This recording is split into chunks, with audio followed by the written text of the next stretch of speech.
तो दोस्तों, मैं मुज़फ़्फ़र ख़ान एजी। आदाब, नमस्ते, सत श्री अकाल। दोस्तों, आज की कहानी जो है तो बड़ी ही इंटरेस्टिंग है और बहुत ही रोचक है। ये घटना जो है तो अपने आप में एक पहेली है, और पहेली पुलिस वालों ने कितने जल्दी सुलझा ली ये आपको अभी इस कहानी में पता चल जाएगा। घटना जो है तो 8/12/2019 रविवार का दिन और सिवान रेलवे स्टेशन पर घटती है। इसमें जो है तो एक newly married couple station master के सामने बेंच रखा हुआ है, उस पर बैठ जाते हैं और ये जो है तो रास्ता कोलकाता जाने वाली ट्रेन का रास्ता देख रहे हैं। अचानक एक नौजवान लड़का जिसकी उम्र 22 से 25 साल की है, वो भी आकर उसी बेंच पर बैठता है। उसके बाजू में, उस आदमी के बाजू में, जिसका नाम है मोहम्मद फैसल, और जो दुल्हनिया है जो मोहम्मद फैसल की, जो अभी अभी शादी हुई थी, जिसके साथ जस्ट मैरिड, उसका नाम था दुल्हनिया का अंजुम खातून। अब ये दोनों मियाँ और बीवी जो है तो मोहम्मद फैसल, अंजुम खातून कोलकाता जाने वाली ट्रेन का रास्ता देख रहे थे। 8/12/2019 रविवार का दिन। बाजू में एक लड़का आता है, बैठता है, और जो है तो अंजुम खातून दूसरी तरफ मुंह फेर देती है। अब लोग भी बैठे हुए हैं, कोई किसी की तरफ नहीं देख रहा है। अंजुम लड़का आकर उससे कुछ गुफ्तगू करता है और चले जाता है। चले जाने के बाद जो है तो अंजुम खातून जो है तो थोड़ी दूरी पे जाके फ़ोन लगाती है। मोहम्मद फैसल कहता है क्या बात करना है, तो कहती है कि मेरी सहेली का फ़ोन है, मैं ज़रा उसका कॉल रिसीव करती हूँ आपको, इफ़ यू डोंट माइंड। तो वो कहता है ठीक है भाई, आपकी सहेली है तो सहेलियों की बातें होती होंगी, इसलिए वो भी कोई इतना तवज्जो नहीं देता, वो थोड़ा सा निगलेक्ट करता है। लेकिन अंजुम खातून जो है तो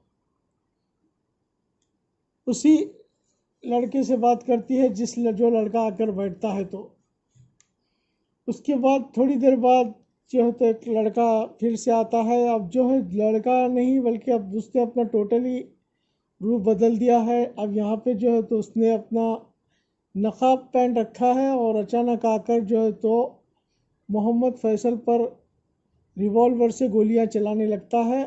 3-4 गोलियां मार देता है, और उसे इसका एश्योरेंस हो जाता है कि अब जो है तो मोहम्मद फैसल बचा नहीं, और मोहम्मद फैसल की जो है तो जगह पे डेड हो जाती है ब्लडिंग की वजह से। अब लोग जमा हो जाते हैं, स्टेशन का वाक़या है, पुलिस भी हरकत में आती है, आरपीएफ भी और गवर्नमेंट रेलवे पुलिस भी वहाँ पे आ जाती है, और जल्द से जल्द उसका जो है तो डेड बॉडी को रिकवर करके उसे सिवान सिविल हॉस्पिटल सिवान में भेज दिया जाता है पोस्टमार्टम के लिए। अब पुलिस जो है तो कातिल का जो कौन है और किसने कत्ल करके गया है इसका, उसके बाद इसमें जुट जाती है इन्वेस्टिगेशन में। और जो है तो पुलिस को अब तो खुला ओपन मर्डर था, इसलिए पुलिस को तफ्तीश करना बहुत ज़रूरी था। पुलिस पे भी दबाव आता है, फोर्स आता है, और पुलिस जो है तो अपने काम में जुट जाती है। पुलिस अंजुम खातून से पूछती है, लेकिन अंजुम खातून कहती है कि मुझे तो पता नहीं कौन आदमी था, क्या था, कि इनका दोस्त था या इनका दुश्मन था या इनका रिलेटिव था, मुझे कुछ भी पता नहीं। आया, उसने गोली मारी और चला गया। अब पुलिस को थोड़ा सा डाउट होता है। पुलिस कहती है कि भाई इसे कुछ पता नहीं है, बताती है, और अचानक सिवान रेलवे स्टेशन पे यह घटना होती है। वहाँ बहुत सारे लोग जो है तो आसपास जो खड़े थे मुसाफिर, उनमें से कुछ लोग इनका जो है तो वीडियो शूट कर रहे थे। वीडियो शूटिंग में एक वीडियो शूट ऐसा हुआ जिसमें पुलिस को थोड़ा सा डाउट हुआ कि अंजुम खातून जो है तो मर्डर हो जाने के बाद, या उसने रिवॉल्वर से गोलियां मारने के बाद जो है तो अपना मोबाइल लगातार ढूंढ रही थी, कहाँ खो गया था। बेंच के नीचे गिर गया था उसका मोबाइल।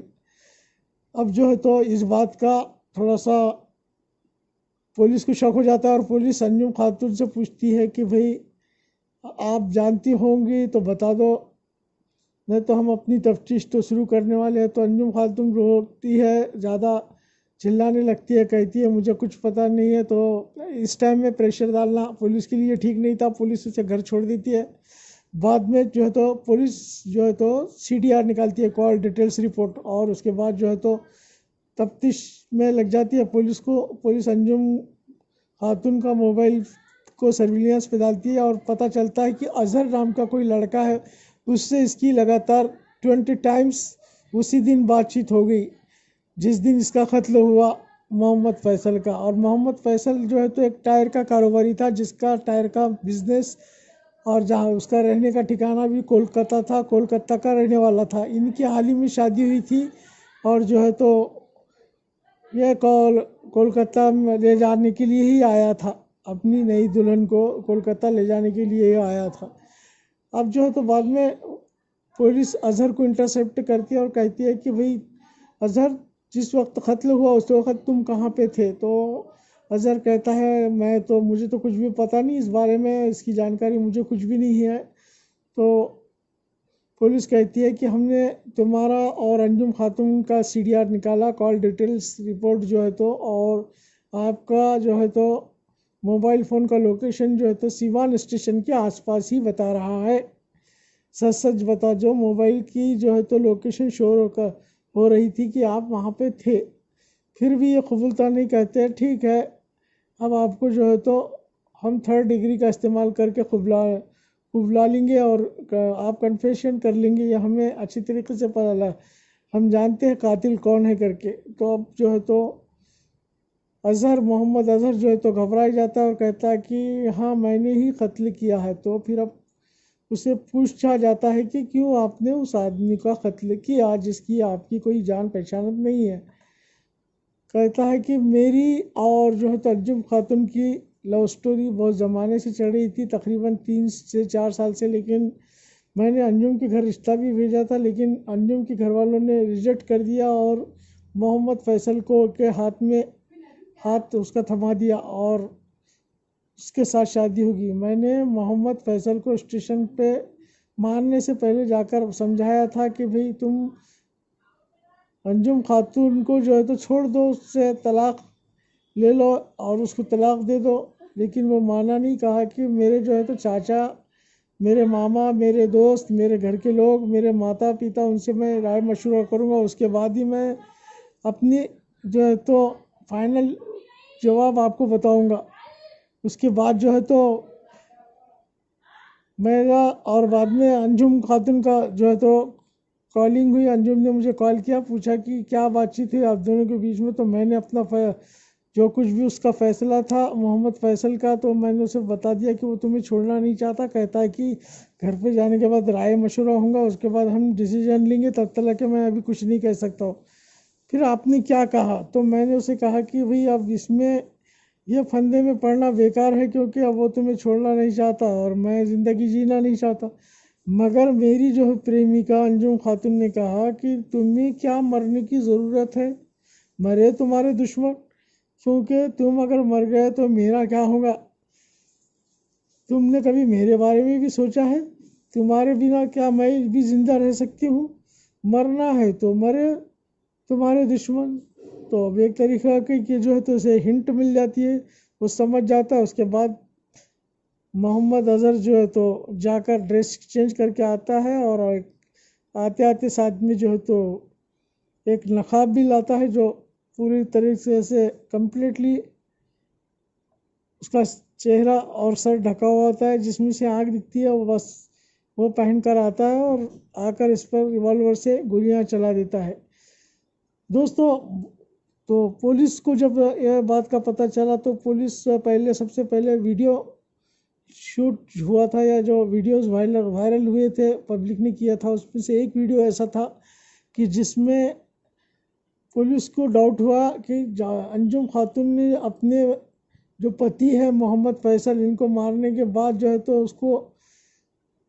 उसकी को अपने करीब जाने के बजाय अपने मोबाइल को ढूंढ रही थी लगातार कि मोबाइल कहाँ चला गया, मोबाइल कहाँ चला गया। लेकिन मोबाइल जो है तो बेंच के नीचे गिरा हुआ था, लेकिन उसे ऐसा डाउट हुआ कि शायद मोबाइल मैंने या उसी ने लेके चले गया।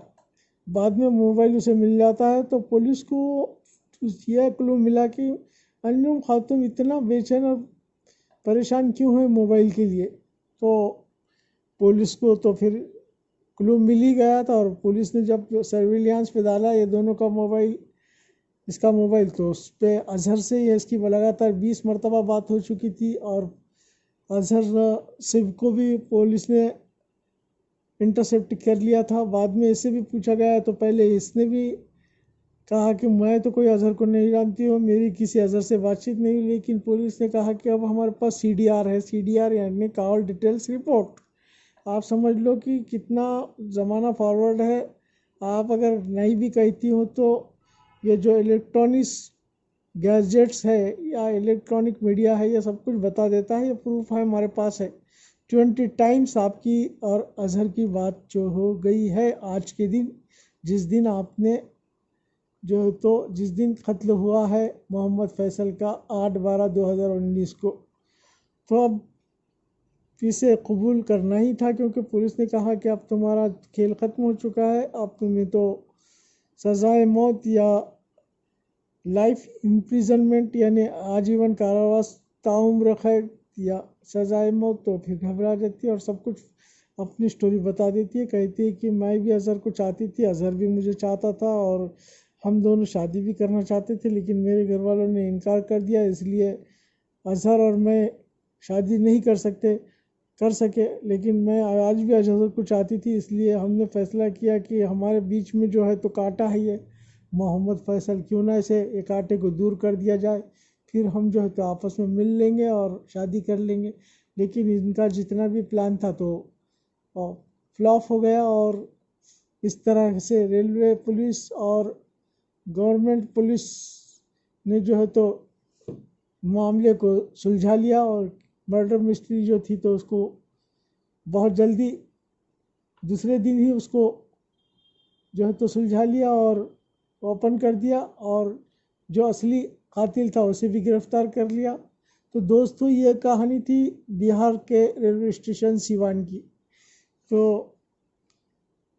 कहानी का कंक्लूजन इतना ही बताता है कि अगर प्यार करना है तो भले ही करे, मरना है तो दोनों ही मरे, लेकिन अपने बीच में जो है तो कोई एक ऐसा व्यक्ति या ऐसा शख्स जिसका इससे कोई लेना देना है उसे क्यों लेकर मरते हो।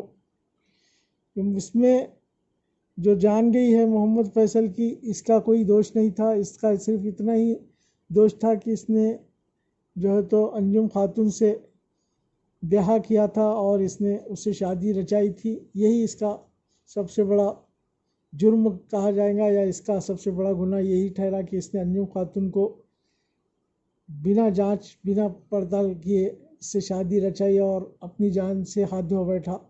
तो दोस्तों ये थी कहानी सिवान रेलवे स्टेशन बिहार की। आपको कैसी लगी तो मुझे ज़रूर बताइए और मेरे चैनल को सब्सक्राइब कीजिए, लाइक दीजिए और शेयर कीजिए। Thank you very much.